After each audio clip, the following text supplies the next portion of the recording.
Hey guys, welcome back to another episode of Media Talks TV with your host Tony J. If you're new here, hit the like, share, and subscribe. Make sure you click that bell for more notifications. I know it's been a minute. This might be my last video periodically before I go back into what I need to do. I'm back in school. Gotta get my CDL. So I might not be up here frequently posting. Just giving you guys a heads up because I know people responding to my posts. If you don't see a post in like 3 or 4 weeks, I am in school.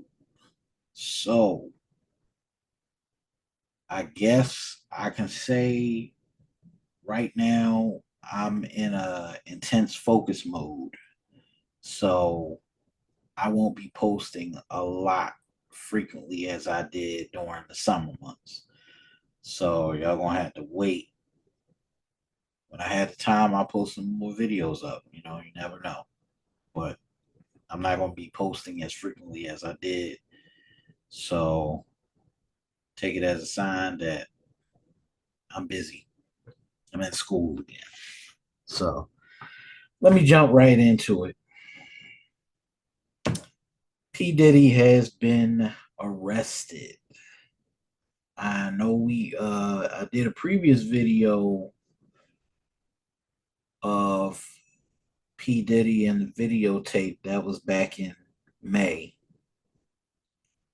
Things are different now, and shit is about to get real because now we're looking at a RICO charge by the feds. Currently, he's sitting down in Metropolitan Jail where they housed the infamous Ghislaine Maxwell, and Martin Scarelli, and many others who have also R. Kelly, many others who have caught federal cases. Now, for the layman or for the average Joe, what does it mean when you catch a federal case? Well, it means if you try to plead it down, you can't plead it down more than 10 years. Mandatory minimum is 10 years in federal prison. Puffy has, or P. Diddy as they call him, is in the fight for his life right now. Not to say I condone what the hell he did over the past couple of years. I'll jump right into that later. Put that as a side note. But right now, the man is not doing very well. Now, you could say, well, maybe he deserves it for all the shit that he's done. But even in my even with my worst enemy, I wouldn't wish that level of degradation on anybody. When you go to jail, it's some serious shit. You know, ain't nobody fighting. Ain't nobody fighting for you in jail. Motherfucker go to jail. The only person you better hope gonna be able to answer them phone calls is your mama or your siblings, if you have any. Cause once you go to jail for doing some stupid shit, there's no way out of it. I done had plenty of family members go to jail, and I didn't talk to them for years. And even when I think about it though, I've never been to jail. And I would never want to go to jail because I watch who the fuck I have around me. I don't mind cutting people off who do stupid shit. I don't mind disassociating myself with people who do wrong. And that's one of the things we as black men gotta learn to do is when you see somebody or you see your homeboy do some stupid shit and you know it ain't right and you know it's gonna lead up to some trouble and some bullshit, you gotta cut them off. You gotta stop associating yourself with that person. Cause a lot of black men going to jail for a lot less. And that's what a lot of black men don't understand. You could say, well, that's my homeboy. I done known this person for 20 years. But do you really know a person well? And do you know what they're capable of? And sometimes we don't see that in somebody until it's too late. We don't see the behaviors, or sometimes we'll be around somebody that we know is foul as fuck and we don't say nothing about it because we know how he is. Oh, you know he cruddy like that. Oh, you know he dirty like that. That's him being him. But then what line do you draw? And that's the thing that's going to really come up in the case against Puff Daddy. You know, it's it's something about like, you know, what you're hearing in these depositions and what you're reading about only scratches the surface. They're not done yet. When they said on TV, with the guy that's leading the case, when they said we're not done, that means that they're building a case against him. And there are going to be people that were around his circle that are going to start testifying against him. And when the feds get you, the first people they go after is the associates, or what they call in the government co-conspirators. And when you start hearing words like racketeering, sex trafficking,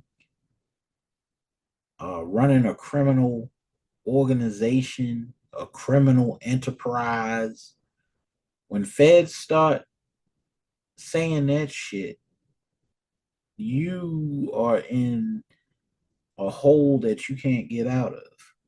Because now it's federal. Nobody can fight a federal case.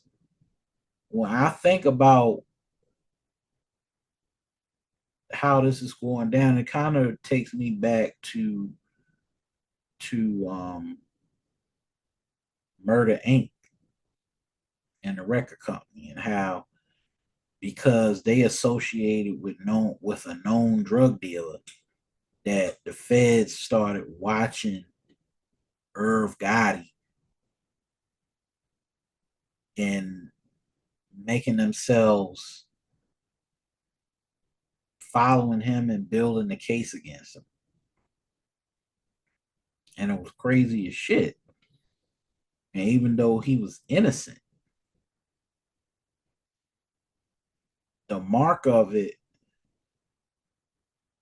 and the stink of a federal indictment still follows him to this day, even though he was proven innocent. He could have ended up very well spending time behind bars for a very long time. When I think about Irv Gotti,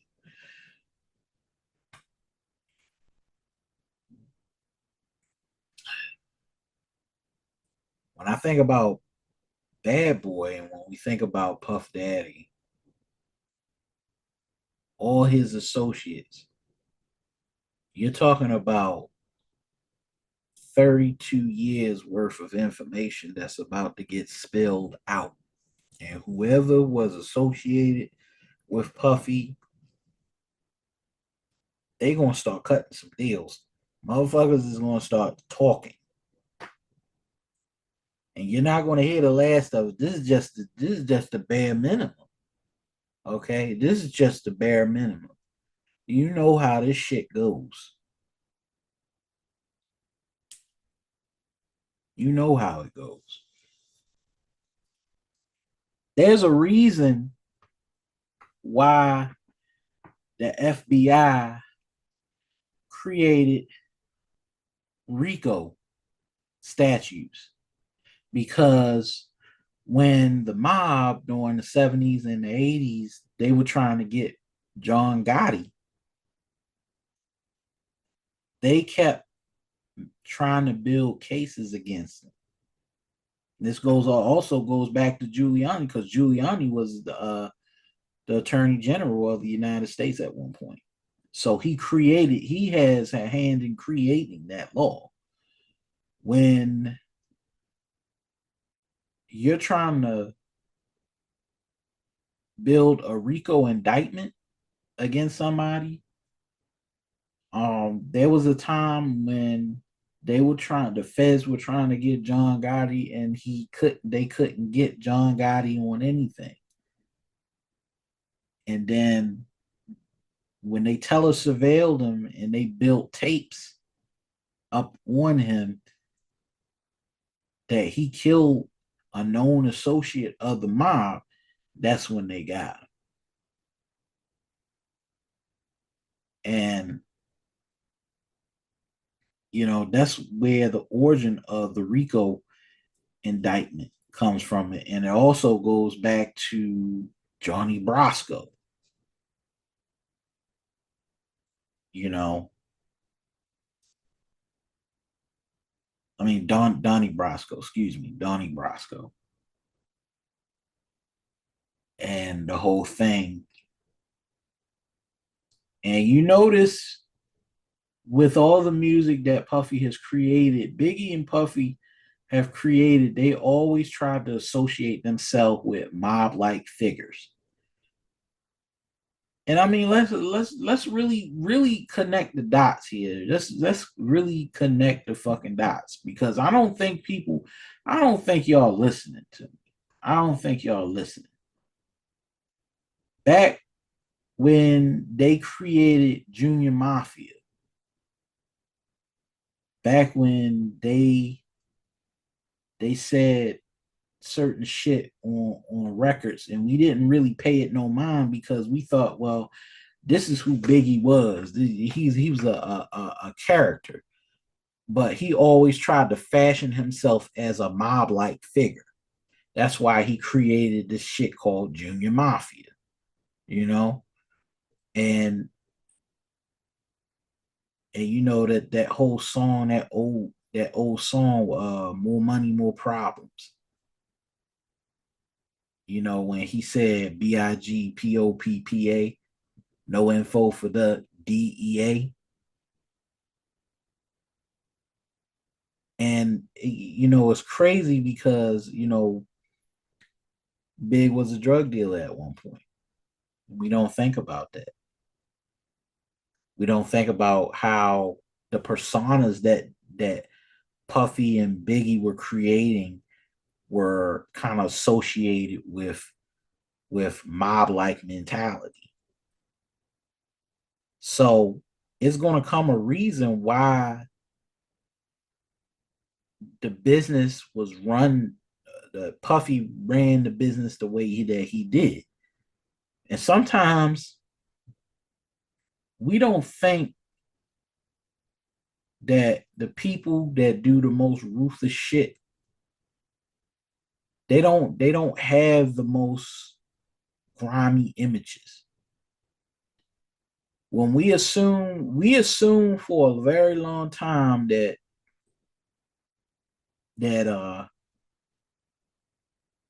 Suge Knight was the real devil. But sometimes most of these guys, they're clean cut. A lot of the clean cut guys don't look like they do dirt. And Puffy was one of those guys. He was like very clean cut. He looked Christian like. He had this imagery of being a clean cut guy. That's why he was able to have the influence that he had. And he was also about making people money. And that's what the industry liked about Puffy. That's why he was able to get Clive Davis to give him fucking money. You get a white man to give a black man $1 million. I mean, you got the gift of gab, and that's who Puffy was. And but when I look at it and I put it together, a lot of things that we're going to see in this case is going to come out in the worst way. This is going to be the case that really exposes everything about the hip hop music industry that we didn't know about or that we didn't even think about that was rumored to be this way. You think the R. Kelly case is innocent? We talking about some names that's going to come up in this case because it's a RICO indictment. That means that the people that if Puffy decide next week or the next day to cut a deal because he he's been denied bail twice, there's gonna be him setting up, trying to talk to people, talking about or talk to the lawyer to say, hey, I want to cut a deal. I know some motherfuckers. I know some motherfuckers that work with me. I know who killed so and so. I know who what, and then it goes into other cases. I think he knows more than he puts on. But what they're trying to do is they're trying to compel him to start talking. That's what the fuck they want. They want him to talk. And I promise you, it's gonna be some names that you never thought that's gonna be mentioned in those dossiers and in those reports and those um indictments and also in depositions. When those depositions come, that's it. Because when they make a sworn deposition, and then they gotta swear to it in court that that's their testimony. So when them depositions come, baby, it's over for a lot of people. It's over for a lot of people. People want to start losing shit because they associate themselves with a known sex trafficker or a known abuser. If they saw something, if they knew what the fuck was going on and they kept it a secret, then they become accomplices in Puffy's dealings, which means they're going to get more jail time than those who did speak up. And if they speak up and they testify that this is who Puffy was, then they're definitely going to say to people that you know that that's who Puffy was behind closed doors. I wouldn't even talk to the media. A lot of people talk to Rolling Stone, so I read the Rolling Stone article. They documented some of his stuff going all the way back to 1989. And I remember there was something in that article. They said that when he was a student at Howard, that he beat a woman with a belt. I don't know how true that is, but that's some real scary shit. If they knew about this, if they knew what happened, then they probably know more about his behavior way before he became who he was. You know, but my main concern, when I look at it, the names that's going to probably come up in this case, I'm thinking Aaron Hall might be the next guy that's going to get hunted down. Aaron Hall and everybody, because Andre Harrell is gone. Andre Harrell is gone. Um, Prince Marky D, who worked with Uptown, is gone. Heavy D is gone. But Albie Shaw is still around. So he might be compelled to testify against him. Kim Porter is gone. But they might also bring Cassie in. And this is where I say, like, this is where all the evidence is going to center around that videotape. That tape and what was on that tape, I don't think there's never going to be a way to explain that tape away. There's not going to be a way. It's just a smoking gun to a guilty verdict. And like I said, there's going to be a lot more. It's going to be hard for a jury to sit and look at that tape and then look at the freak off tapes and then say not guilty. It's over for them. It's over for them. And even if I was on a jury pool, and I was on jury pools before, and I remember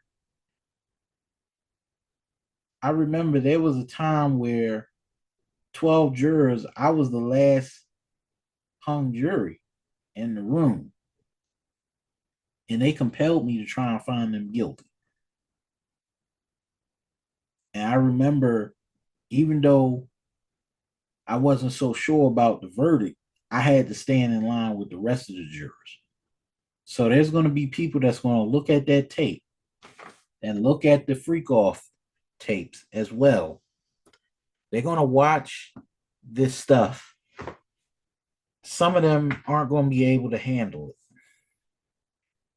Some of them are going to see, yeah, that's who he is. Once they got videotapes, they got you. You're gone. 3 years, 2027, Puffy will probably be doing life in prison.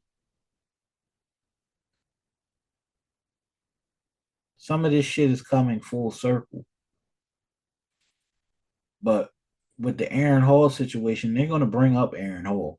Aaron Hall is going to be somebody that people are going to be known well, because they're going to go back. They're basically trying to go back in history. They're going to go back to 1990, maybe 1989, when he became an intern at Uptown. What was he doing then? Was he hanging out or associating himself with other people? So it goes back into his character. And then they have what's called character witnesses. They could compel people to testify about who Puffy was when he was younger. They're gonna try and introduce prior bad acts. And I wouldn't be surprised if Sean comes in and testifies against Puffy about that day at the 1999 shooting, or what he saw Puffy do. I wouldn't be surprised if J Lo's name gets pulled up into this shit too. They're gonna name some names, some famous names, people that hung around Puff, knew who he was. There's gonna be some white guys names pulled out. They're gonna go deeper, and I'd be surprised if Russell Simmons get pulled up into this shit.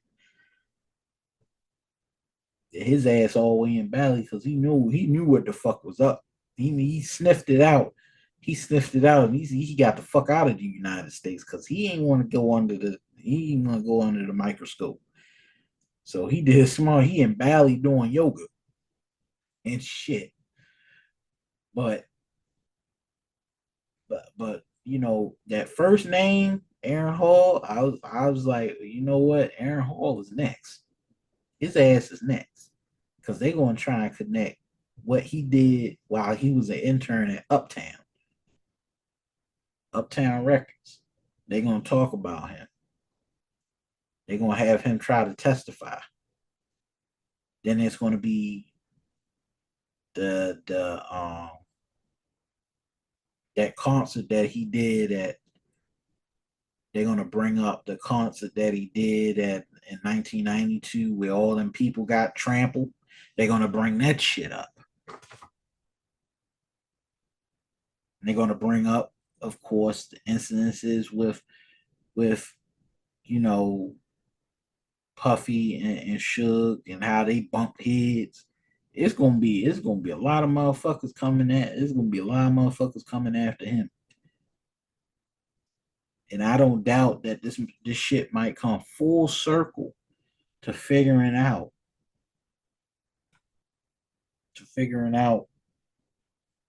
whether or not Puffy had anything to do with Biggie getting killed that night at the Peterson Museum. I believe that's going to happen, but it's going to take some time. Like I said, ladies and gentlemen, it's going to take some time for this shit to come full circle. Because there's a lot of stuff that we don't know about Puff. A lot of stuff we don't know, but I do know the stories of where, you know, his artists would try to leave. I remember hearing the story about the Locks wanting out of their contract with Bad Boy and how he threatened him. I think that's gonna be like they all gonna come after him. All of them gonna come after him because he screwed too many people over. He pissed too many people off. And when you screw a whole bunch of people over and you piss too many people off, then those that are in high places and the high power, you know, they end up saying, you know what, I'm tired of this fucking guy. Do away with him. And I think he pissed off somebody in the higher ups and they're not protecting him. They're not protecting him. They're not going to protect him. But he's dangerous right now because he got so much fucking leverage on what goes on in the industry. He knows everything because he was a part of it. He could say, I want to cut a deal, and he could start talking next week. I'm telling you, and I promise you, next week he gonna talk and he gonna name names. He gonna talk about people that he had dealings with. He's gonna talk about either associates or drug dealers, people that he might have had association with for a very long time. I don't doubt that. I don't doubt that shit might happen. I don't doubt that.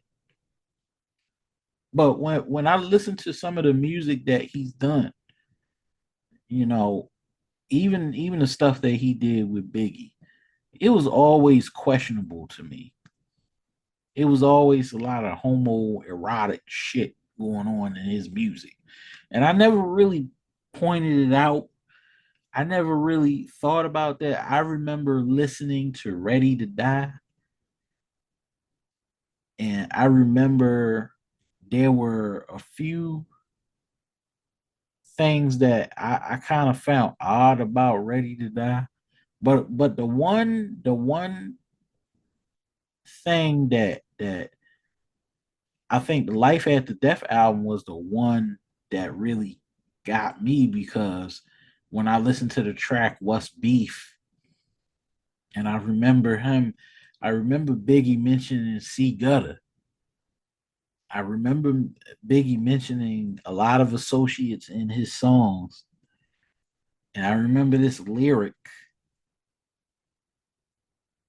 and I'm like, why in the hell would you put this lyric in that song? What's beef? I'm like, why would you say that? I'm like, don't you know my man Gutter like to kidnap kids, fuck them in their ass, throw them over the bridge? I remember I heard that shit. I was like, whoa, whoa, whoa, that's some sadistic shit that he's talking about on this album. I know it's just a rap song, but god damn, like you really crossed the line with that. It's a lot of stuff that I really didn't understand, that I really didn't think about. Then I get older, and then you start looking back on some of the stuff. Everything that Biggie put out was fashioned up like they were trying to associate themselves with the mob, or they're trying to associate themselves with mafia like environments. Like they move like the mafia and shit. And who's to say? Who's to say that Bad Boy Records wasn't like a mafia like organization? You know, but I think, like I said, Aaron Hall might get mentioned, C Gutter might get mentioned, J Lo might get mentioned because they all had associations with Puff. I, I just believe in my heart that this shit is about to open a can of worms. It's about to open the Pandora's box to an industry that doesn't cease to be doesn't cease to be what we expect it to be. A lot of names will get exposed, a lot of dirty hands will get revealed into all of this. And I truly believe that when you screw people over, when you treat people a certain way, you treat people, cheat people out of their royalties, cheat people out. Diddy going out like Big Red from Five Heartbeats.